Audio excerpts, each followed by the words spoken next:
Hello everybody and welcome to my The 100 Season 5 episode by episode recap. This video includes 15 videos of my trailer breakdowns, episode by episode reviews, and theories for the next season. So if you have seen these individually, you really don't need to watch this, but this puts them all in one place. Enjoy. This is The 100 Season 5 trailer breakdown. Hey guys, so the Season 5 trailer of The 100 has finally dropped after waiting forever, so I'm just going to go through it and maybe give some predictions for when it returns next month. Alright, let's get into this. So as expected, we should be seeing some flashbacks of Clark, Bellamy, and Octavia, although I'm thinking the Ring and Clark will be the main focus of the first episode. Although they could go a different route with the flashbacks, maybe like what Arrow did, do like 5 to 10 minutes of flashbacks an episode. But I just think that would complicate things too much. I did not expect the ship to be that big. I was only expecting a couple dozen maximum passengers, but there could be a lot more than that looking at this size. I found this quote very interesting. You go to war with the army you have, not the army you want. So I'm assuming she is meaning the prisoners that are in some sort of hibernation, which we will touch on later.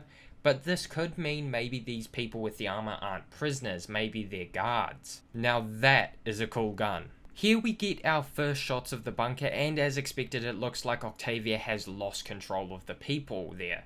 But still, her inviting so many of every crew into the bunker was just illogical. Now I don't know if this is foreshadowing, it might not be, but does the ripping the picture thing foreshadow Octavia's death?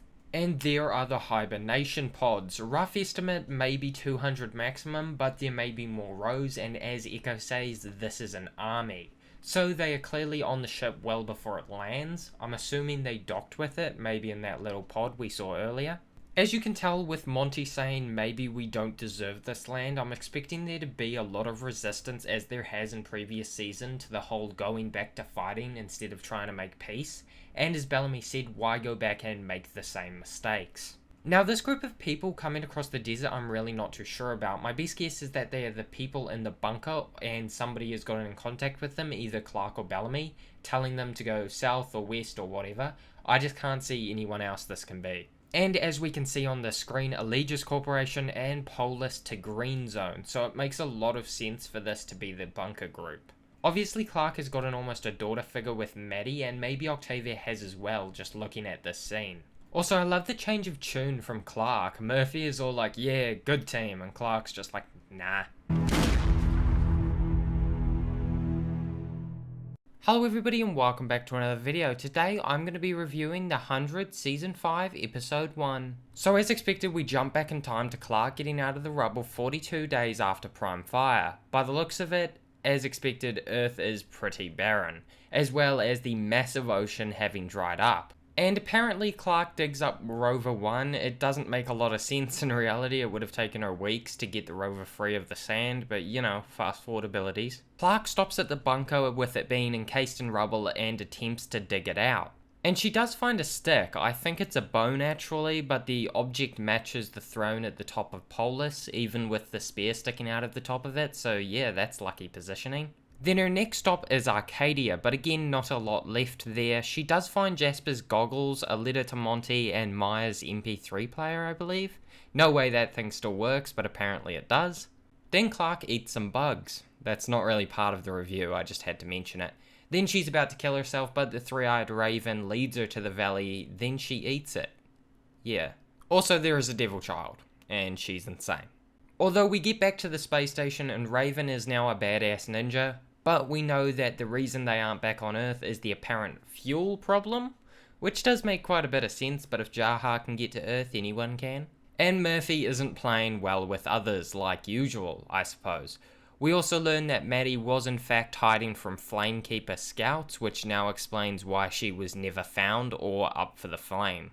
Another interesting line is the non-violent offenders with me, and there is only 2 of them, which isn't too good when you think about it.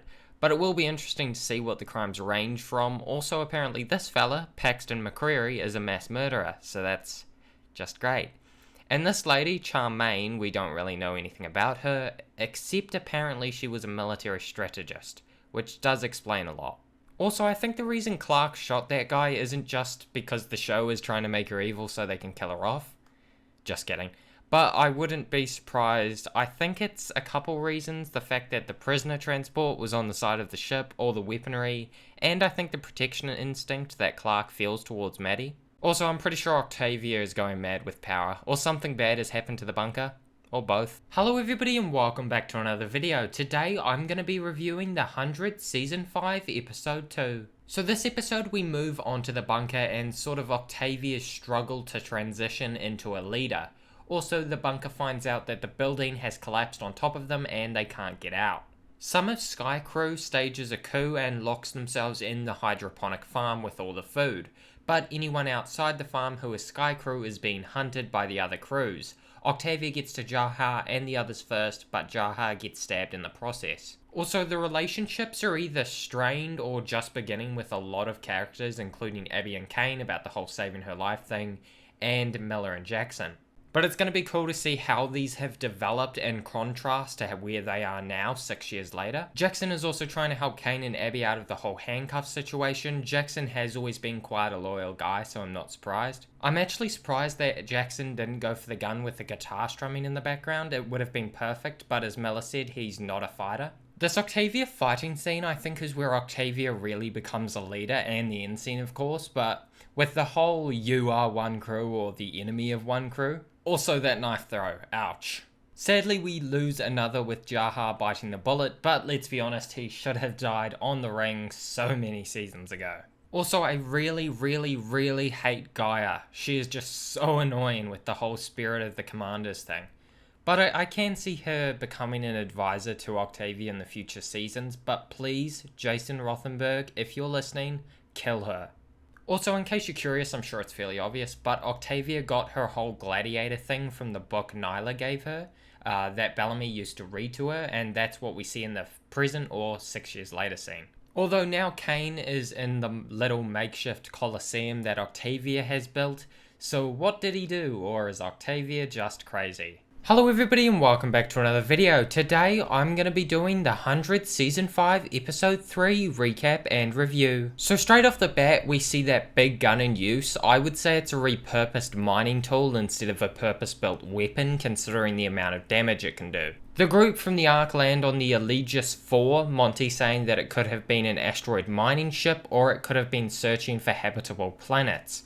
Maury attempts to land the shuttle onto the ship but screws it up because Murphy can't keep his mouth shut, but everybody's fine. Clark is captured by McCreary and brought back to the village. Charmaine tells Clark that she knows how she felt about her home being taken when a fascist government took her home and how she wanted blood, which I'm assuming is how she became a prisoner.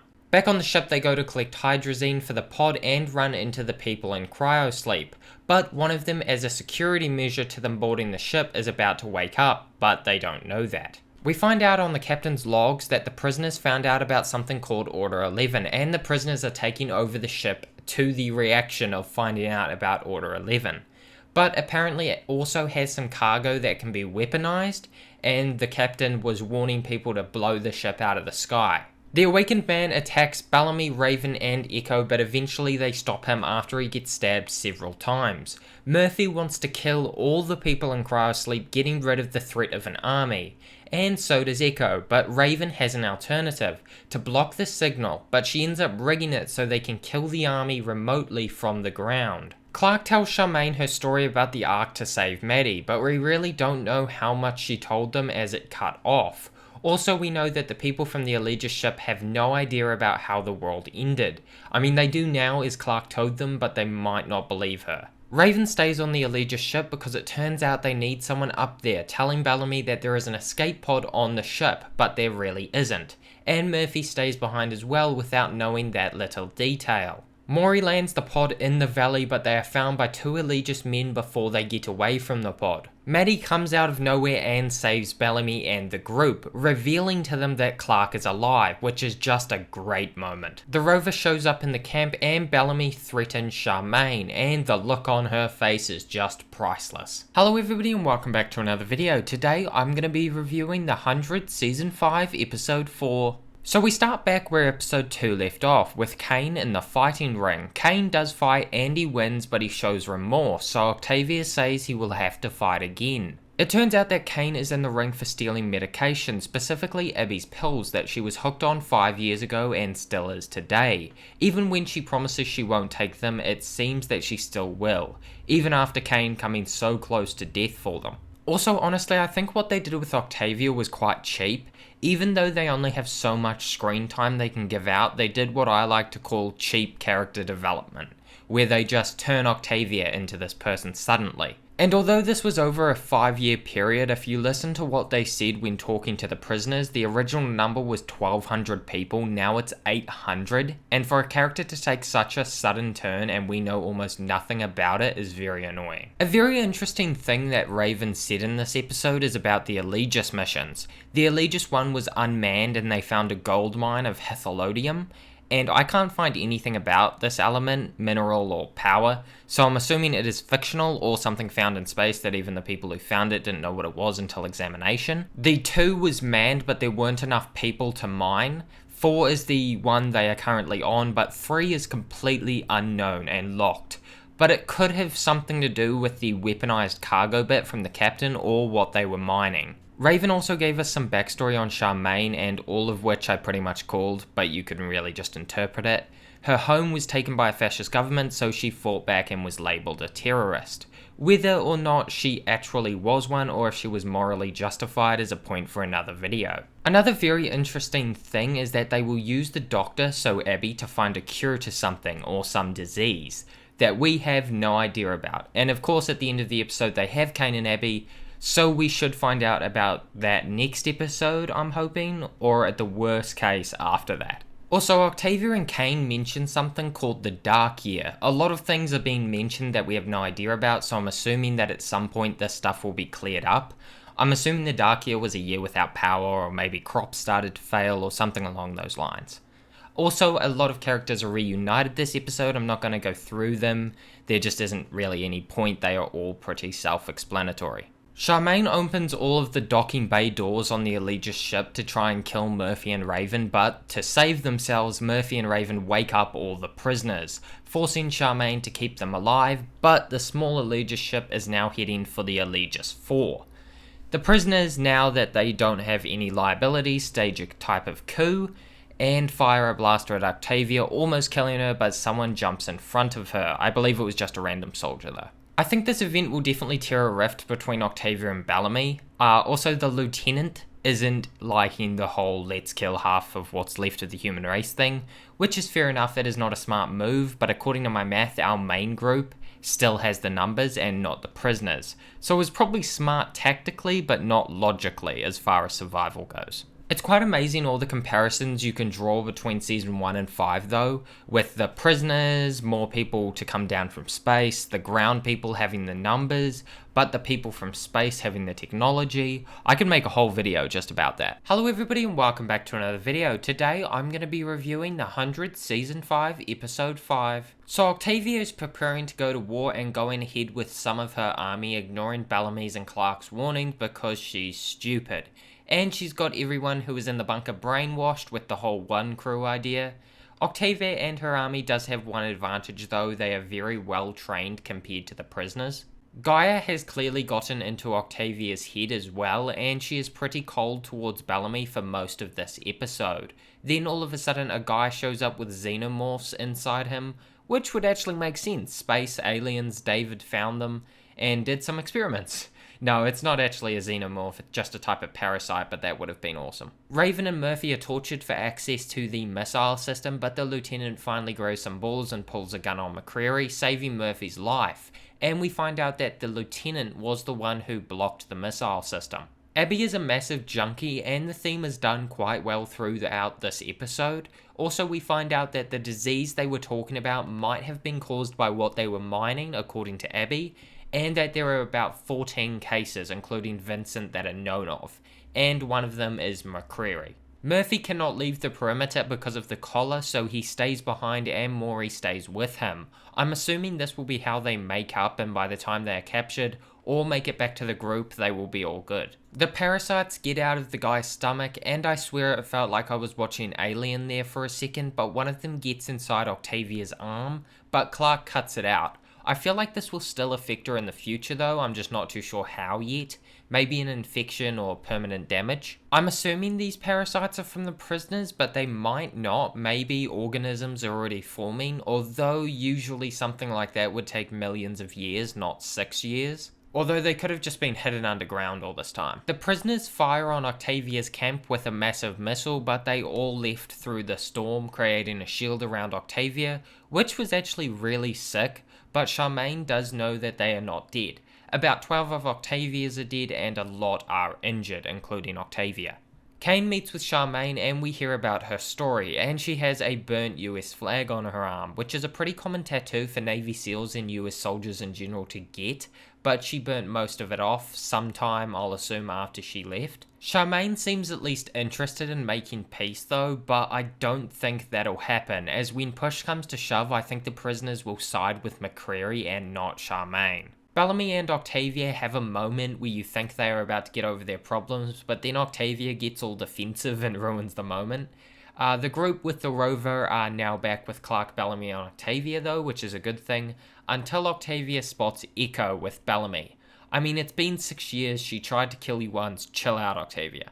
Hello everybody and welcome back to another video. Today I'm going to be reviewing the 100 Season 5 Episode 6. So Maddie and Clark are lying about how Maddie is a natural nightblood to protect her from Octavia and the Flame. It's kind of a moot point by the end of the episode though, as Maddie tells Octavia. Diyoza is also trying to recruit Octavia's people using Kane's methods. I still find it interesting to hear references to our world today or in the past through these characters, with gladiators, Navy SEALs, and now Sun Tzu, with Diyoza's quote to McCreary. It's actually very well written and reconnects what seems like a fictional world to our own. So Nyla finds out about Maddie being a natural nightblood and Gaia attempts to kill her. Nyla, not Maddie. We also find out that Murphy was jealous of Maury and Raven, and that is why he went back to being the old Murphy on the Ark. But as expected, they are good and back together, pretty much, by the time they get the shock collar off Murphy. Murphy and Maury set a trap with the shock collar and the fuel cell left in the dropship, which blows up a couple of the prisoners and allows them to capture an injured McCreary as a hostage. So Clark is planning to defect with Maddie to protect her from Octavia, but Maddie goes and tells Octavia that she's a natural nightblood, while Clark is talking to Bellamy and I think trying to tell him that Maddie is a natural nightblood. Octavia also gives the order for Cooper to shoot a lot of the defectors to make Echo's story a lot more believable, which I hate to say does actually make a lot of sense, although maybe morally it wasn't the right decision. Hello everybody and welcome back to another video. Today I'm going to be reviewing the 100 Season 5 Episode 7. So this episode, Clark finally gives Monty Jasper's letter, turning out to be a suicide note and becoming a bit of a moral voice in the group's head, to break the cycle and avoid a war. We find out that Octavia is breeding the worm xenomorph things, and throughout most of this episode there is definitely hostility on both sides between Octavia and Bellamy. Also, in case you were curious how Octavia got the worm, when it was cut out of her arm it was put in a jar, not killed. Just a little detail that you could have missed. So to get Monty's backdoor in, Raven and Echo betray the lieutenant, or Echo does, dragging Raven into it, showing Diyoza that he was the one who disabled the weapons on their ship and not Raven. We also find out that the Order 11 mentioned a few episodes ago was to take the Hythlodeum and leave the prisoners stranded. Also, we don't know much about the Hythlodeum, but this is what we do know. It is probably fairly rare, only found outside of Earth. It causes this disease that we are yet to learn about, and it is an amazing source of energy, so that would be why it was so important to bring back to Earth, as nuclear power and fossil fuels could only take them so far. Also, Maddie has to hold back in training to avoid Octavia, but by the end she completely screws that up, and is now Octavia's second, foiling the whole plan. I also think that Octavia isn't going to hurt Maddie at all. I think that she is actually looking at Maddie as a possible successor. She hasn't done anything to really make us think that she wants to hurt Maddie at all, so I'll give her the benefit of the doubt.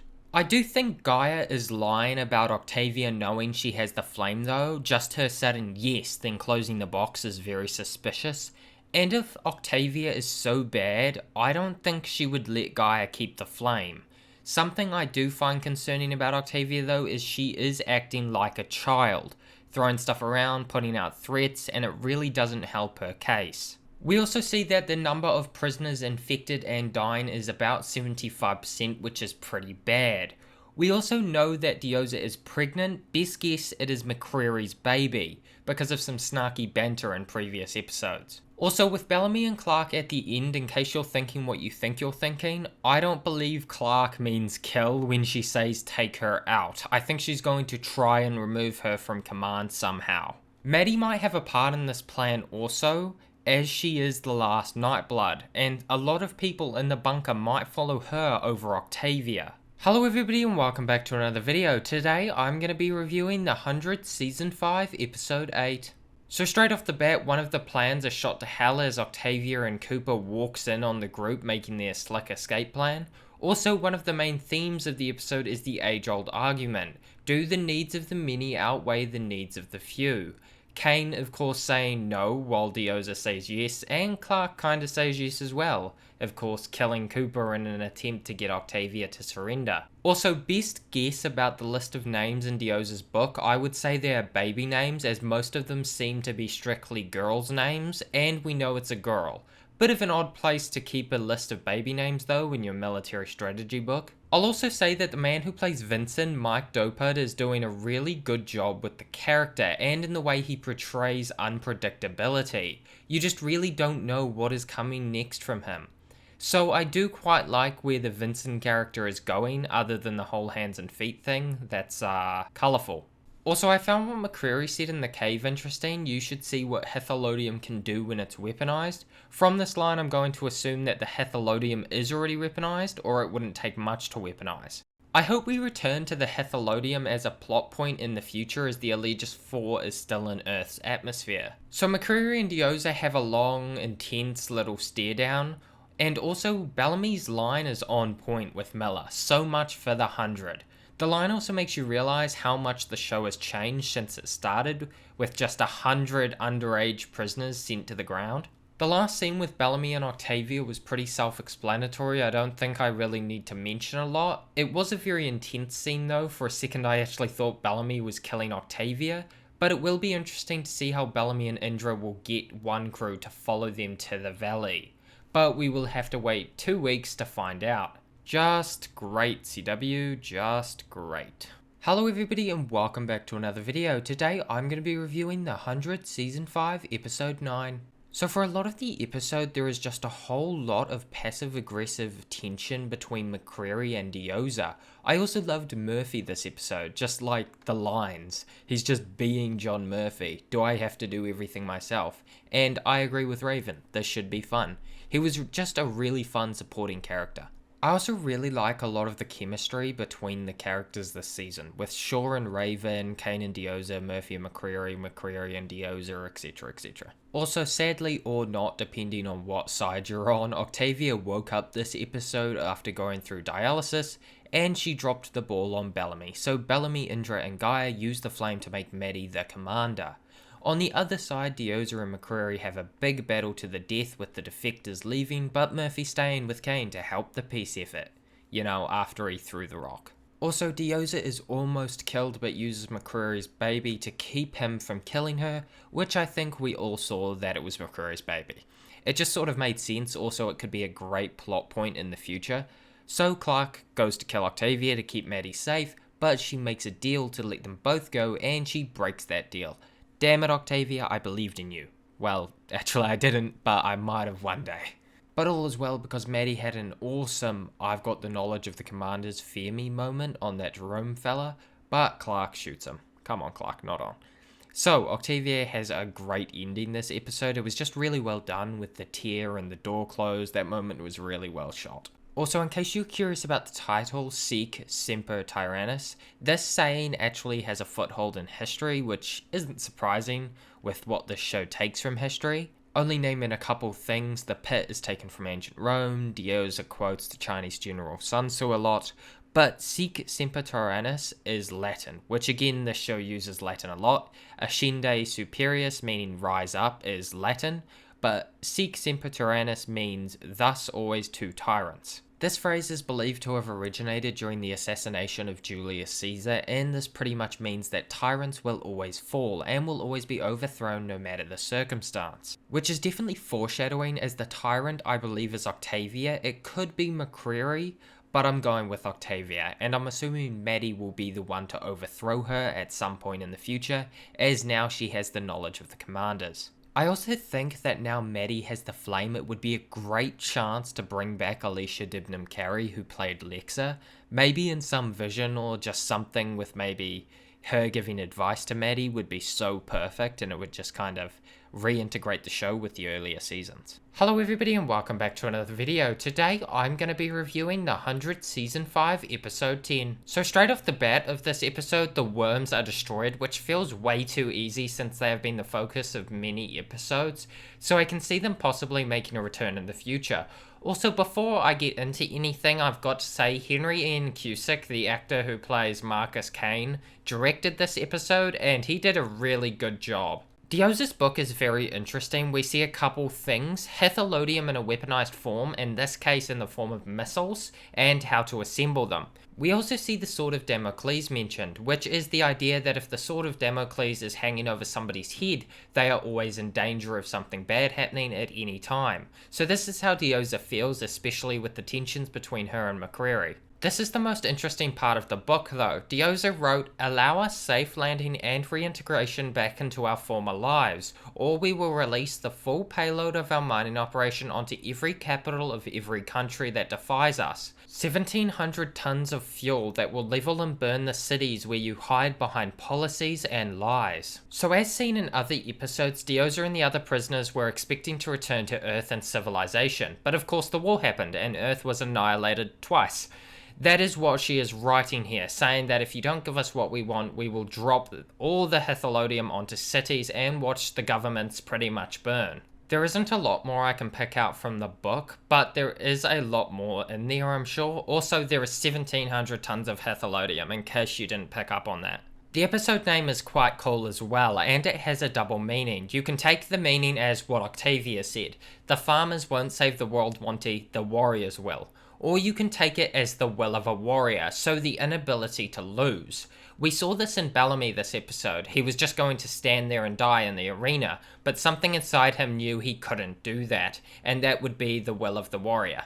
Now this was a big part of the episode. Even for a smaller scene, we learn that Becca was burned by Catagon, which will disappoint a lot of people, as many people wanted the theory that Becca was in a cryopod somewhere to come true. Also, I've been discussing on Reddit, and it seems that from the ashes we will arise could have a completely different meaning now.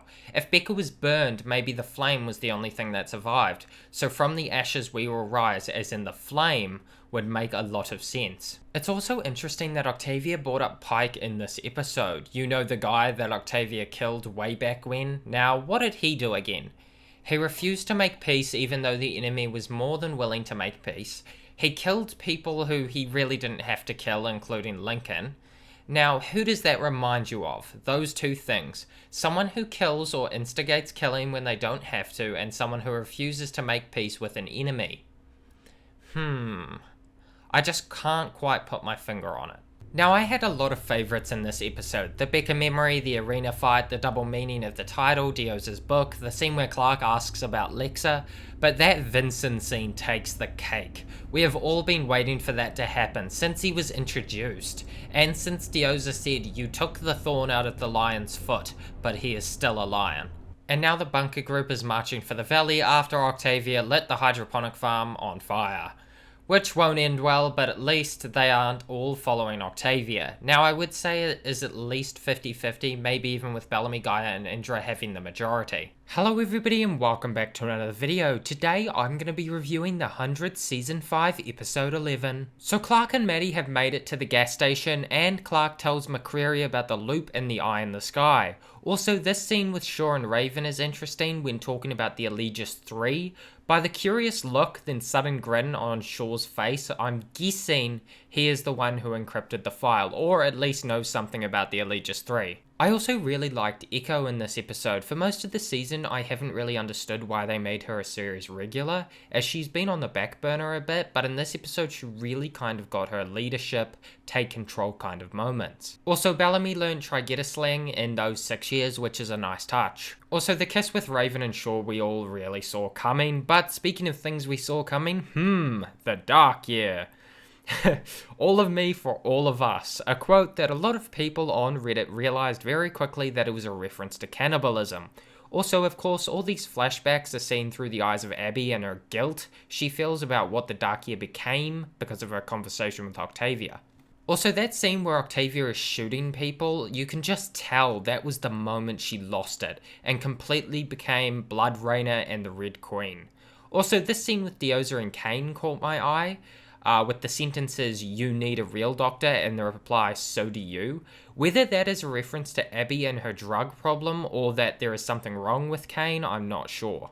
But if you know or have a theory, feel free to put them in the comments below. I can't make heads or tails of the Miller handshake camaraderie thing he tried on Bellamy. Whether that was a real, well, I've picked the wrong side from Miller, or if it was a trick to earn trust, I'm not sure. Also, Bellamy was a savage in this episode. Enjoy your walk. I'm not fighting for you, I'm fighting to get back to my family. I mean, damn. Also, if people are curious about what Abby meant by the blight generation, blight is a disease found in plants. So Beskie's farm station screwed up on the Ark, crops began to die, and cannibalism took place. Maybe for one generation, maybe for two. I know the Blight generation was mentioned in a previous season, but I can't find any information on it. So this is my guess with the very limited knowledge that I have. But again, if you have any theories on this, or you know when this was mentioned in a previous season, feel free to tell me. Now, the end scene. Kane and Dioza turn themselves in and turn against Octavia. And turns out Octavia is the devil.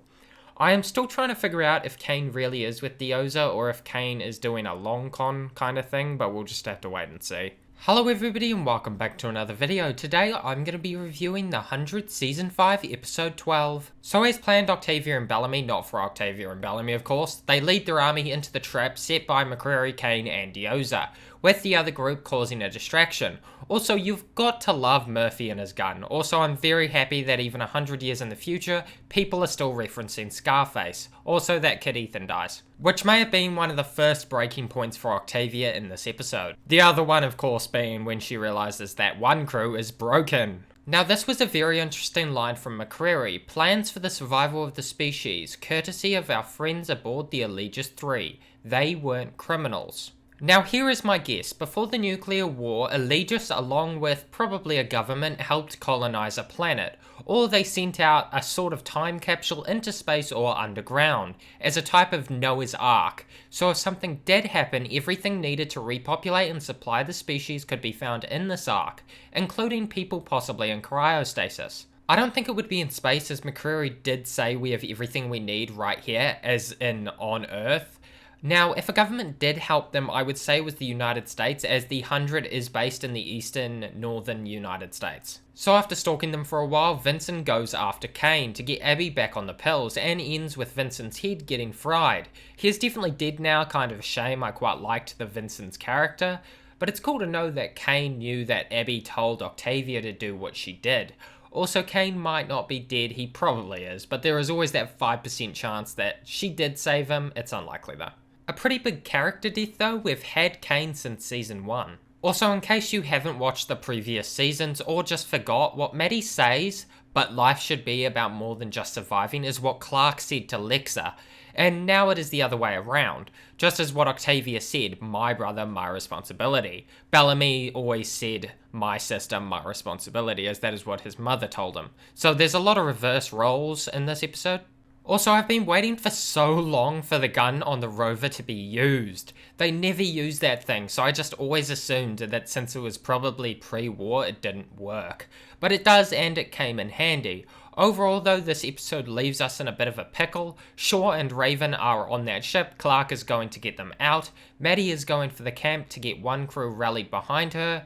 It will be an interesting season finale for sure. Hello everybody and welcome back to another video. Today I'm going to be breaking down the 100th Season 5 Episode 13 promo. So normally I don't do promo breakdowns or even mention them because I don't normally watch promos, because sometimes they spoil the episode, like this one I think, but I'm really looking forward to the final episode of this season, so I thought I would make an exception just this once. So a lot of the scenes in this trailer show that one crew has been reunited, or at least some of them have, and by the looks of it they are following Maddie, Bellamy and THECO, just from the look of this scene.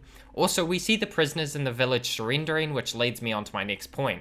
McCreary says if I can't have this valley, no one can, dropping Damocles or the massive Hythalodium bomb onto the valley, which is what we see hitting the valley in the later shots, but I really don't know whether they will destroy the last living valley on Earth. I believe McCreary would do it in normal circumstances, but he has a daughter on the way. Is he so proud and so unwilling to surrender that he would take away his daughter's chance of a life on Earth? Unless there was a substantial contingency plan, which is where the Aegis 3 could come in. I don't think he would do that, to be honest. That is why I am predicting that Dioza dies. They put the shot of Dioza yelling "shoot him" in front of McCreary dropping Damocles to make it seem like it was done chronologically, but I'm saying Dioza dies.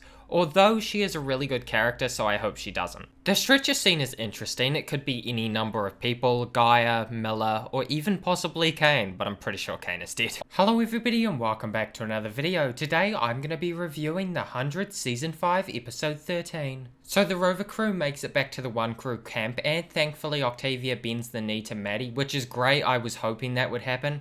And the camera angle and shot was done really well, with the moon overhead and the lowered angle. Also, Maddie now has a way to let the commanders chip in, which will come in really handy in later seasons, assuming she keeps the flame. So Murphy gets shot a couple times, which leads to a very awesome Monty the hero scene, which, let's be honest, in the long run, Monty and Harper were the MVPs of the episode.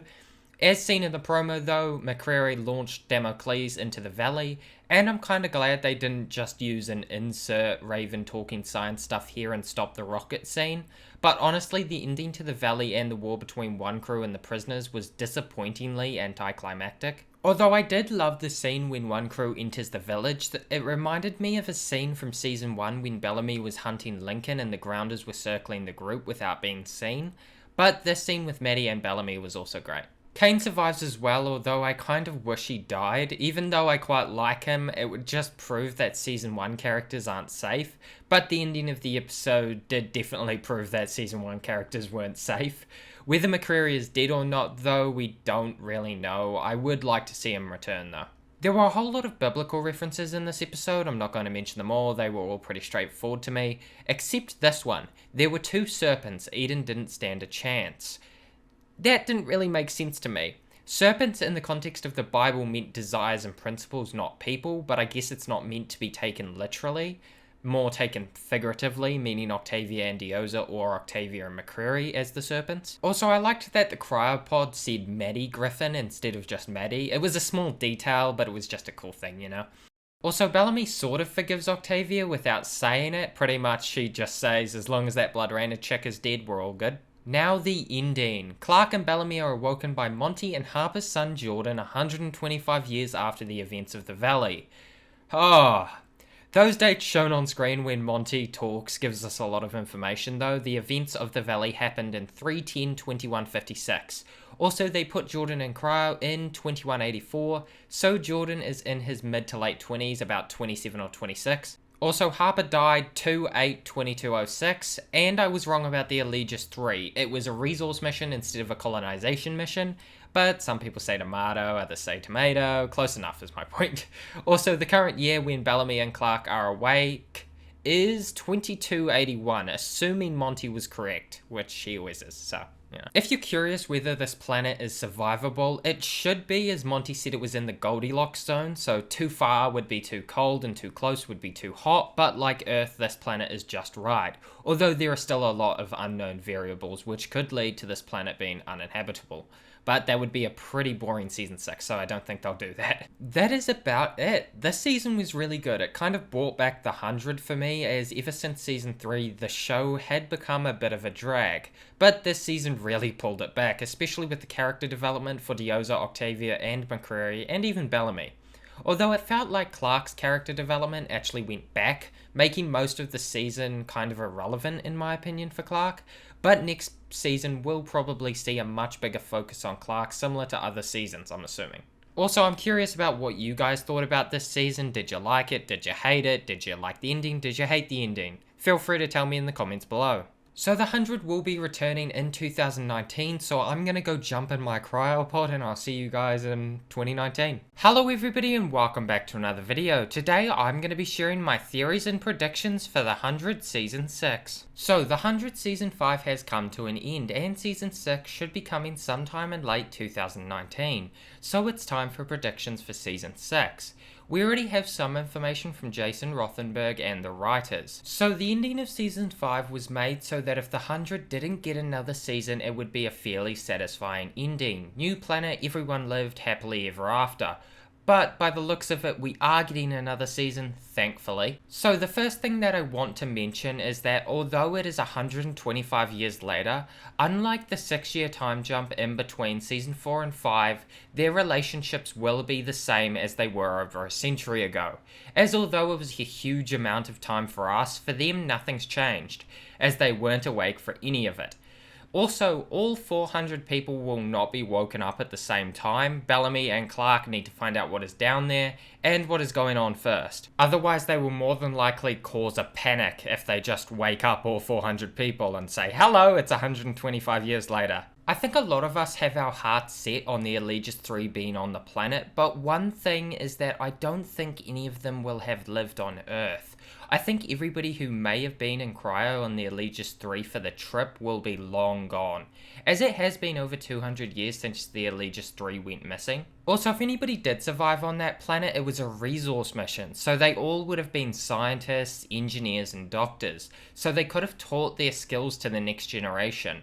So maybe they will be a lot more advanced than the Grounders were in Season 1, as Grounders pretty much went back to medieval times. I think there will definitely be humans, particularly descendants of the Aegis 3 crew on the planet, because otherwise who will be the big bad of the season? Season 1 was Grounders, Season 2 was Mount Weather, Season 3 was Ellie, Season 4 was the Deathwave, and Season 5 was One Crew and the Prisoners. They could do another people vs environment season similar to Season 4, but I think humans or maybe even creatures would be a lot more compelling. I also think Jordan will be a big character next season. He spent his whole life on a spaceship, eating nothing but algae, and only ever knowing 2 people, so I'm hoping he will have a big role and probably be the moral compass of the season, just like Monty and Jasper were in the earlier seasons. Also, a lot of people are scared that the 100 Season 6 will pick up several years after the ending of Season 5, which I agree would suck. We want to see the journey that Clark, Bellamy, and the others go on, discovering the planet and the environment, not just be thrown into a whole new place. That has happened enough. Just take it slow, CW. Hey guys, if you enjoyed the video, make sure to leave a like and subscribe for more content on QuickTops. Also, if you want to check out my second channel, QuickTops 2, mainly focused on gaming and news, then feel free. And if you want to get a notification every time I upload, feel free to follow me on Twitter or click the bell icon next to the subscribe button. Links, as always, are in the description below. Have a great day, and I hope to see you in the future. Bye.